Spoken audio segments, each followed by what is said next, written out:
तो यहाँ पे ये चीज हमको समझ में आ गई कि ये प्लेटफॉर्म इंडिपेंडेंट क्या है। प्लेटफॉर्म इंडिपेंडेंट जो है, जो बाइट कोड है जो हमारा, वो प्लेटफॉर्म इंडिपेंडेंट है।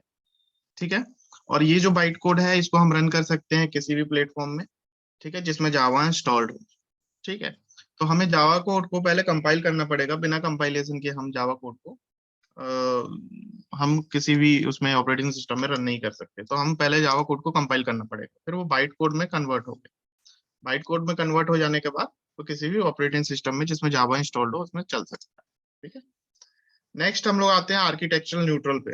ये पूरा ये जो है ना आर्किटेक्चर न्यूट्रल, ये आर्किटेक्चर न्यूट्रल, ये पोर्टेबिलिटी, ये पोर्टेबल, ये सब प्लेटफॉर्म इंडिपेंडेंसी पे ही पूरा डिपेंड है टोटली। ये दोनों कॉन्सेप्ट है। लैंग्वेज और जैसे हम इसकी बात करते हैं, लैंग्वेज और technology set to be architectural neutral which can run on any available processor in the real world without considering their development and compilation।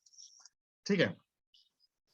अब यहाँ पे जो आर्किटेक्चरल न्यूट्रल है, यहाँ पे भी वही कॉन्सेप्ट बता रहा है। Java is considered because compiler generates an architectural neutral byte code, क्योंकि अभी देखिए पीछे इसने बाइट कोड जनरेट कर दिया आर्किटेक्चरल न्यूट्रल। अब ये कहीं भी रन कर लेगा, किसी भी प्रोसेसर में रन कर लेगा। ठीक है। तो ये सारी चीजें जो हैं, ठीक है।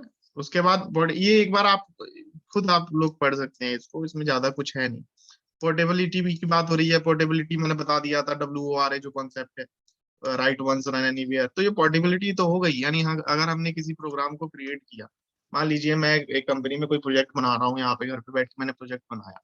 अब मुझे अपना डेस्कटॉप उठा के थोड़ी ले जाना पड़ेगा कि मैं मीटिंग रूम में अपना ये मॉनिटर रख रहा हूँ। पहले तो मॉनिटर हुआ करते थे ना, आप लैपटॉप तो अब फेमस हुआ है, तो मॉनिटर उठा के ले गए, CPU उठा के ले गए, हमने अपना प्रोजेक्ट। ऐसे थोड़ी होता है। हमने क्या किया, हम अपने पेन ड्राइव में हमने अपना पूरा कॉपी किया, हमने अब सिस्टम, जो भी सिस्टम है उसमें लगाया, हमने अपना प्रोजेक्ट रिजल्ट दे दिया जावा कोड का। ठीक है। तो ये पोर्टेबिलिटी हो गई, यानी हमने कहीं भी कोड लिखा, हम कहीं भी रन कर सकते हैं उसको, ये पोर्टेबिलिटी हो। ठीक है। You can write at one platform and carry to and run on any platform which supports JVM। ठीक है। सारी चीजें, ये पूरा प्लेटफॉर्म इंडिपेंडेंट का कॉन्सेप्ट आ गया। ठीक है। तो ये अलग अलग एक फीचर्स बना दिए गए हैं। ठीक है। रोबस्ट क्यों बोलते हैं हम लोग प्रोग्रामिंग लैंग्वेज को, जावा को रोबस्ट प्रोग्रामिंग लैंग्वेज है, ये क्यों बोलते हैं कि वो रोबस्ट है, वो स्ट्रांग है। रोबस्ट का मीन्स हो गया स्ट्रांग, स्ट्रांग प्रोग्रामिंग लैंग्वेज। ठीक है। Strong programming language.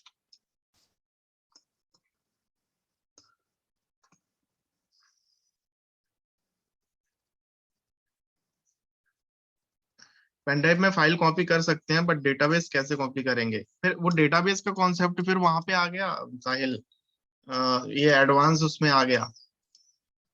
ठीक है। डेटाबेस कॉन्सेप्ट हम लोग देखेंगे कि डेटाबेस भी कॉपी हो जाता है, वो कैसे कॉपी करेंगे वो भी, वो लेकिन एडवांस में आ गया। ठीक है। Hello sir. हेलो। एक मिनट। हाँ। सर मैं ये पूछ रहा था, जैसे मैंने अपना कॉलेज प्रोजेक्ट बनाया था। ठीक है। सर जो माइनर मेजर प्रोजेक्ट होती है, सर मैंने कॉलेज प्रोजेक्ट बनाया था। तो सर उसमें डेटाबेस मतलब वो कॉलेज वाले मांग रहे थे, मतलब रन करवा चला के मांग रहे थे हम्म। प्रोजेक्ट। तो मैंने हम्म। सर अपने डेस्कटॉप में बनाया था प्रोजेक्ट। हाँ। तो सर मैं डेस्कटॉप तो ले नहीं पाऊंगा एक ले लोकल वहाँ लोकल पर। में डेटाबेस क्रिएट किया था ना? नहीं सर, एसक्यूएल से किया था ना, सर्वर से। एसक्यूएल से लोकल कंप्यूटर में ही तो डेटाबेस क्रिएट किया था, कि सर्वर में क्रिएट कर दिया था कहीं ऑनलाइन? नहीं सर, ऑनलाइन नहीं किया था सर, डेटाबेस लोकल में ही मैंने किया था ना, तो सर्वर पर ही लोकल लोकल में लोकल ही किया था। हाँ, तो लोकल से डेटाबेस की कॉपी हो जाता है। डेटाबेस रन करने के तो लिए सर भी मैंने हमको जैसे, आईडी सर नेट भी नहीं यूज की थी। हाँ, चलिए मैं इस मैंने सर कॉन्सेप्ट मतलब को, कोड जावा से ही बनाया था। ठीक है मैं समझ गया। ये चीज आ गई समझ में कि हम जावा प्रोग्राम को कॉपी कर सकते हैं। हाँ सर, ये तो आ रहा है। ठीक है। डेटाबेस को कैसे कॉपी करना है मैं आपको बता दूंगा। डेटाबेस भी कॉपी हो जाता है। ठीक है। डेटाबेस कॉपी करके हम जी किसी सर। कंप्यूटर में उसको रन कर सकते हैं, जावा से हम कनेक्ट कर सकते हैं। ठीक है। तो इसको हम अभी साइड में रखते हैं, क्योंकि हमारा जो कॉन्सेप्ट चल रहा है जावा का। ठीक है। बाकी लोग कंफ्यूज हो जाएंगे अगर उसको हम लोग देखेंगे तो। ठीक है। ओके। तो जावा को हम स्ट्रॉन्ग प्रोग्रामिंग लैंग्वेज क्यों बोलते हैं? जावा इज स्ट्रॉन्ग प्रोग्रामिंग, इसमें इनबिल्ट कैपेबिलिटीज होती है ना? जैसे एरर को हैंडल करना, एक्सेप्शन को हैंडल करना। ये एरर और एक्सेप्शन, मतलब इसको एक्सेप्शन ही बोलिए, एरर तो हैंडल नहीं होते हैं। ठीक है। Errors can not be handled, ये देखेंगे क्यों हैंडल नहीं होते। तो जावा में एक इनबिल्ट कैपेबिलिटी है कि जावा जो है, जावा क्या करता है, जावा एक्सेप्शन को हैंडल कर लेता है ना, जो भी एरर, एक तरीके, अभी एरर समझिए आप, एक्सेप्शन आपको समझ में नहीं आएगा एक्सेप्शन क्या होता है। तो जावा जो है एरर को हैंडल कर लेता है ना, यानी एरर आने पे जैसे क्या होता है, सी प्लस प्लस में अगर कोई एरर आता है तो हमारा प्रोग्राम वहीं रुक जाता है, ये हमको रिजल्ट ही नहीं देता। लेकिन यहाँ पे क्या होगा, अगर एरर आएगा तो उस एरर वाले पार्ट को रोक के आगे के प्रोग्राम को वो फ्लो कर देगा, ठीक है, एग्जीक्यूट कर देगा, ठीक है। तो वो एरर हैंडल कैपेबिलिटी भी है इसमें जावा में। तो एक ये फीचर हो गया रोबस्ट होने का, यानी इसमें बिल्ट इन एक्सेप्शन हैंडलिंग है, बिल्ट इन है, ठीक है। स्ट्रॉन्ग टाइप टैगिंग है, यानी all data must be declared explicit type, ठीक है। यानी हम ये जो डेटा है, जितने भी डेटा है हम डिक्लेयर करते हैं, हम खुद ही डिक्लेयर कर सकते हैं। ऑटोमेटिक गार्बेज कलेक्शन जो है, मैंने आपको बता दिया ऑटोमेटिक गार्बेज कलेक्शन क्या होता है। कोई भी फंक्शन है, किसी भी फंक्शन को अगर हम यूज कर रहे हैं तो उस फंक्शन को अगर यूज करने के बाद अगर अब उसका कोई यूज नहीं है, तो उसका कोई यूज नहीं है तो गार्बेज कलेक्टर क्या करता है, उसको गार्बेज कलेक्टर उसको डिस्ट्रॉय कर देता है, जिससे क्या है, जितनी भी मेमोरी वो फंक्शन कैप्चर किए हुए है वो वहां से वो खाली हो जाती है, ठीक है।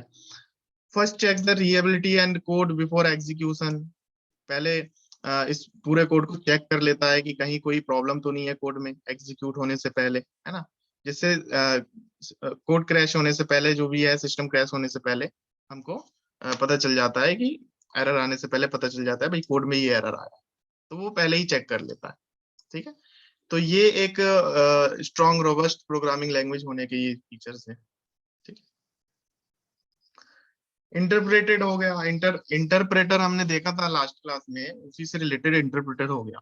ये डायग्राम के थ्रू हम थोड़ा समझ लेते हैं कि हमने अभी देखा, हमने एक कोड लिखा, हमने कोड लिखा किसमें, हमने सोर्स कोड जो है लिखा, हमने अपने खुद अपनी लैंग्वेज में एक कोड लिखा, फिर उस कोड को सेव किया तो किसमें सेव किया हमने, डॉट जावा फाइल में, ठीक है। हमने कोई भी प्रोग्राम बनाया, मान लीजिए एडिशन का प्रोग्राम बनाया, तो हमने उसको सेव किया एडिशन डॉट जावा करके, ठीक है। और उसको फिर एडिशन डॉट जावा को क्या होगा, जब हमने पूरा कोड लिख दिया तो फिर वो क्या होगा, कंपाइल हो जाएगा, ठीक है। हम उसको कंपाइल कर देंगे, वो कंपाइल होके क्या बन जाएगा, डॉट जावा क्लास। और अगर कंपाइल होके डॉट जावा क्लास बन गया, ये डॉट जावा क्लास क्या है, ये है बाइट कोड, ठीक है। ये डॉट जावा क्लास क्या है, ये बाइट कोड है। अब ये जो बाइट कोड है, इसके बाद ये जो बाइट कोड है, इसके बाद ये मशीन कोड में, ये जो है मशीन कोड में कन्वर्ट हो जाएगा। तो ये इंटरप्रेटेड है, इसको इंटरप्रेटर करता है ये काम, इंटरप्रेटेड। तो ये इंटरप्रेटेड एक फीचर हो गया, ठीक है। तो JVM converts the code into machine code, तो JVM converts the code into machine code using the Java interpreter. यानी यहाँ पे एक जेवीएम है, उस जेवीएम के अंदर इंटरप्रेटर है, वो इंटरप्रेटर क्या करता है, उस मशीन कोड को, उस बाइट कोड को मशीन कोड में कन्वर्ट कर देता है, ठीक है। तो JVM converts the code into machine code using the Java interpreter, ठीक है। The JVM uses the interpreter at run time, ठीक है। अब ये रन होगा तभी वो इंटरप्रेटर वर्क करेगा। हमने इंटरप्रेटर देखा था लास्ट क्लास में, कोई बता सकता है इंटरप्रेटर कैसे करता है, कैसे फ्लो करता है इंटरप्रेटर? इंटरप्रेटर हमने देखा था लास्ट क्लास में, इंटरप्रेटर कैसे वर्क करता है, कैसे करता है इंटरप्रेटर वर्क? इंटरप्रेटर एग्जीक्यूट करता है सभी कोड को लाइन बाय लाइन, और अगर कहीं एरर आता है तो उस एरर पे वो स्टॉप हो जाता है। हाँ, बहुत बढ़िया, अक्षय चौहान ने बताया ये आंसर।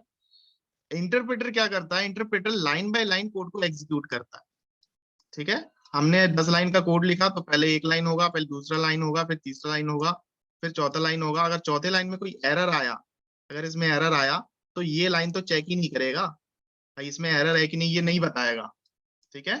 यानी अगर कहीं भी किसी कोड लाइन में एरर आ रहा है तो वो नेक्स्ट आगे फ्लो होगा ही नहीं, तो ये इंटरप्रेटर करता है। अब इंटरप्रेटर अगर लाइन बाय लाइन एग्जीक्यूट हो रहा है, इसका मतलब क्या है, इसका मतलब यही है ना कि पहले हमने कोड को रन किया तभी तो ये लाइन बाय लाइन एग्जीक्यूट हो रहा है, ठीक है। तो इसका यही कहने का मतलब है कि इंटरप्रेटर जो है वो रन टाइम पे हो रहा है, यानी हमको एग्जीक्यूट करने के बाद ही इंटरप्रेटर यूज हो रहा है, ठीक है। After that it executes the code on the host machine, ठीक है। As the Java compiler compiles the source code into Java bytecode, ठीक है, देखिए बार बार एक ही चीज रिपीट हो रही है, Java compiler compiles the code into byte code. ठीक है, ये सारी चीज बार बार, ठीक है। In the same way the Java interpreter converts और translates the byte code into machine code. इसी तरह जावा इंटरप्रेटर, कंपाइलर कंपाइल कर देता है और इंटरप्रेटर ट्रांसलेट कर देता है। सीधी बात है, कंपाइलर क्या करेगा, कंपाइल कर देगा, कंपाइलर कंपाइल कर देगा और इंटरप्रेटर ट्रांसलेट कर देगा कोड को। ठीक, तो जावा interpreter converts the translate the byte code into machine code.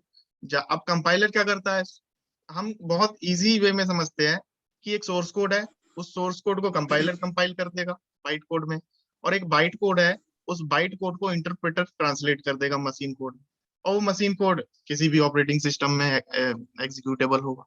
ठीक है, एक बहुत ही सिंपल कॉन्सेप्ट है इंटरप्रेटर कॉन्सेप्ट। ठीक है, मल्टी थ्रेडेड है, मल्टी थ्रेडेड, मल्टी थ्रेडिंग, ये एक अलग ही कॉन्सेप्ट है एक जावा का। एक जैसे ऑब्जेक्ट ओरिएंटेड है वैसे ही मल्टी थ्रेडेड है। एक यूनिट में हम लोग इसका पूरा हम पढ़ेंगे मल्टी थ्रेडेड क्या है। एक बेसिक चीज हम समझ लेते हैं कि भाई मल्टी थ्रेडेड, जावा मल्टी थ्रेडेड क्यों है। ठीक है, simultaneously running on independent activities of the application improve it's performance. अब देख लिए, मान लीजिए जैसे हम ऐसे देख लेते हैं, जैसे एक कोई भी प्रोग्राम है, ठीक है, तो बहुत सारे प्रोसेसेस आ रहे हैं, बहुत सारे एक साथ आ रहे हैं। ठीक है, इसको थ्रेड्स बोलते हैं। ठीक है, अब यहाँ पे मान लीजिए कि हमने इस T1 है, ठीक है, ये T2 है, ये T3 है, ये T4 है। ठीक है, और यहाँ पे एक मान लीजिए T5 है। ठीक है, एक ये बेसिक कॉन्सेप्ट मैं आपको बता रहा हूँ मल्टी थ्रेडिंग। ठीक है, तो यहाँ पे T1 जो है, इसकी वैल्यू मान लीजिए 100 है, T2 है, इसकी वैल्यू है 200, T3 है 300, T4 है 400। अब यहाँ पे हमारे पास ये जो एक मेमोरी है, एक मेमोरी मान लीजिए, यहाँ पे चारों वैल्यू एक साथ आ गई भाई, 100, 200, 300, 400। अब T5 को वो वैल्यू गेट करना है, यानी लेना है T5 को वैल्यू। T5 को अगर वो वैल्यू लेना है, गेट करना है, तो क्या करेगा, वो कौन सी वैल्यू लेगा भाई, ये चारों वैल्यू एक साथ आ गई, तो अब वो कौन सी वैल्यू लेगा, 1 वाली लेगा, 2 वाली लेगा, 3 वाली लेगा, ये 4 वाली लेगा, है ना। तो यही मल्टी ट्रेडिंग का कॉन्सेप्ट है भाई, वो कैसे किस वैल्यू को लेता है, ये मल्टी ट्रेडिंग कॉन्सेप्ट में हम लोग देखें। ठीक है, तो एक जो है, जो डेफिनेशन है इसको आप लोग पढ़ लीजिएगा। बाकी हम मल्टी ट्रेडिंग जो कॉन्सेप्ट है वहां पे हम देखेंगे ये किस तरीके से ये थ्रेडिंग कॉन्सेप्ट काम करता है, कि Java allows the programmer to create simultaneous light weight processes that call threads within a program. ठीक है, यानी ये प्रोग्रामर को light weight processes threads create करने का जो है वो देता है, जो प्रोग्राम में हम यूज करते हैं। And these threads are executed simultaneously, reducing overall execution time of program. ठीक है, तो अब ये एग्जीक्यूशन कैसे होता है, बारी बारी से कैसे होता है, ये सब मल्टी थ्रेडिंग कॉन्सेप्ट है। ठीक, and it is also beneficial in running background processes while an application interact with the user. तो अगर कोई एप्लीकेशन इंटरेक्ट कर रहा है यूजर के साथ, तो बैकग्राउंड में प्रोसेस रनिंग होती रहती है ना, टर्मिनेट नहीं होता है कि भाई T1 यूज कर रहे हैं तो T2 टर्मिनेट नहीं होगा, वो वेट करेगा, प्रोसेस चलती रहेगी। ठीक है, ये सारी जो है कॉन्सेप्ट मल्टी थ्रेडिंग के हैं, हम लोग इसको मल्टी थ्रेडिंग में देखें। ठीक है, डिस्ट्रीब्यूटेड हो गया। डिस्ट्रीब्यूटेड कॉन्सेप्ट मैंने आपको बताया था कि अगर हम किसी प्रोग्राम को, अगर हम बहुत मान लीजिए बहुत बड़ा एक प्रोजेक्ट हम लोग बना रहे हैं, तो उस प्रोजेक्ट को क्या होगा, उस प्रोजेक्ट में एक ही आदमी प्रोजेक्ट बना रहा है ना, या 10 आदमी प्रोजेक्ट बना रहे हैं, तो अगर जावा जो है, ऐसे C++ में है, उसको एक ही आदमी को क्रिएट करना पड़ता था। लेकिन जावा में क्या है, हम उस कोड को स्प्लिट कर सकते हैं, उस प्रोग्राम को स्प्लिट कर सकते हैं, अलग अलग लोगों को दे सकते हैं, भाई तुम ये करो, तुम ये करो, तुम ये करो, तुम ये करो। ठीक है, सब लोग अपना अपना काम कर सकते हैं, तो इसलिए इसको डिस्ट्रीब्यूटेड कहते हैं, डिस्ट्रीब्यूटेड प्रोग्रामिंग लैंग्वेज। तो सारी फीचर्स हैं डिस्ट्रीब्यूटेड प्रोग्रामिंग लैंग्वेजेस के, कैसे यूज होता है। It enables multiple programmers at many locations to work together on a single project. ठीक है, Java help us to achieve this by providing the concept of RMI, remote method invocation. ठीक है, ये RMI है, EJB है, ये सारी चीजें। हाई परफॉर्मेंस है, अब बाइट कोड जावा लैंग्वेज जो बाइट कोड है, जो जो Java language byte code use करता है, which is faster than any ordinary pointer code, so performance of this language is high. ठीक है, C++ में हम पॉइंटर यूज करते थे, ठीक है, C++ में हम पॉइंटर यूज करते थे, तो वो पॉइंटर जो है इसके बाइट कोड के कंपैरिजन में स्लो है, यानी बाइट कोड जो है फास्टर है with compare to the pointer code, ठीक है, तो इसलिए इसका परफॉर्मेंस हाई है। गार्बेज कलेक्टर है, गार्बेज कलेक्टर ऑटोमेटिक मेमोरी से यूजलेस जो फंक्शंस है उसको हटा देता है, ठीक है, तो अगर यूजलेस फंक्शंस को हटा देगा तो मेमोरी में स्पेस बढ़ जाएगा, मेमोरी में स्पेस बढ़ेगा तो उसकी परफॉर्मेंस बढ़ जाएगी, सीधी सी बात है। मल्टी थ्रेडिंग कॉन्सेप्ट है, मल्टी थ्रेडिंग कॉन्सेप्ट की वजह से भी ये हाई परफॉर्मेंस लैंग्वेज है, तो मल्टी थ्रेडिंग बताया था, ठीक है, because of time consuming process can be reduce to be executing program, code execute होता रहेगा, इंटरनल प्रोसेस चलती रहेगी, तो ये प्रोग्रामिंग का जो परफॉर्मेंस है वही तो बढ़ा रहा है, ठीक है। Java provide high performance with the use of JIT, just in time compiler। अब ये just in time compiler क्या है उसको हम लोग देख लेते हैं। देखिए just in time compiler कुछ नहीं है, बहुत अच्छा, इसको हम आगे देख लेते हैं, आगे हमारा ये मिलेगा just in time compiler, in which the compiler compiles the code on the demand basis, that is it compiles only that the matter which is being called, it saves times and makes it more efficient। अब ये just in time की वजह से high performance है। अब ये just in time क्या है वो हम लोग देखेंगे। लास्ट जो हम लोग इसका देखते हैं, the process of allocating memory space to the input of the program at the run time is known as dynamic memory allocation. हम कोई प्रोग्राम क्रिएट करते हैं तो उसका मेमोरी का जो एलोकेशन है, ठीक है, मेमोरी एलोकेट करता है। जैसे मान लीजिए हमने कोई एक इंटीजर बनाया, इंटीजर वेरिएबल लिया ए और एक इंटीजर वेरिएबल लिया बी, तो ये दोनों इंटीजर को मेमोरी में ये एलोकेट करेगा, ठीक है, रन टाइम में ये मेमोरी में एलोकेट कर देगा, तो ये डायनेमिक मेमोरी एलोकेशन होगा, automatic, in Java memory allocation happened at runtime with the help of new operator। तो new operators के थ्रू हम memory allocation में allocate करते हैं, तो इसलिए Java डायनामिक है। तो हमारे पास ये फीचर्स हो गए, ठीक है। अब ये टाइप्स ऑफ एप्लीकेशन है, इसको हम लोग कल देखते हैं, टाइप ऑफ एप्लीकेशन यहाँ पे हम लोग कल देखते हैं, और कल ही यहाँ पे ज्यादा बचा नहीं है इसमें टाइप्स ऑफ एप्लीकेशन में, ठीक है, थोड़ा सा ये स्टैंड अलोन, ये मैं आपको इसलिए अभी नहीं बता रहा हूँ, इसको मैं डायग्रामेटिकली इसको मैं बताऊंगा, ठीक है। तो टाइप ऑफ एप्लीकेशन है, स्टैंड अलोन एप्लीकेशन है, एंटरप्राइज एप्लीकेशन है, उसके अंदर वेब एप्लीकेशन, डिस्ट्रीब्यूटेड एप्लीकेशन आती है, ठीक है। तो ये सारी चीजें जो है, बस 3-4 हमारे स्लाइड्स बची हैं, तो ये यूनिट हमारा कल 10 से 15 मिनट में ये खत्म कर देंगे, ठीक है।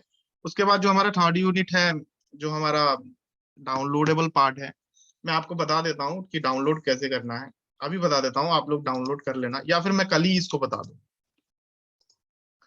ठीक है, मैं कल इसको आपको बता दूंगा कि डाउनलोड कैसे करना है। तो अभी के लिए इतना ही हम लोग रखते हैं, और बाकी ये सारी जो मैंने स्लाइड्स बनाई है, ये स्लाइड्स मैं आपको शेयर कर दूंगा, या मैं सेकंड यूनिट के नोट्स, फर्स्ट यूनिट के नोट्स तो सेंड कर ही दिया है, सेकंड यूनिट के नोट्स भी मैं आपको सेंड कर दूंगा, ठीक है। बाकी इससे रिलेटेड अगर कोई क्वेश्चन हो तो आप पूछ सकते हैं।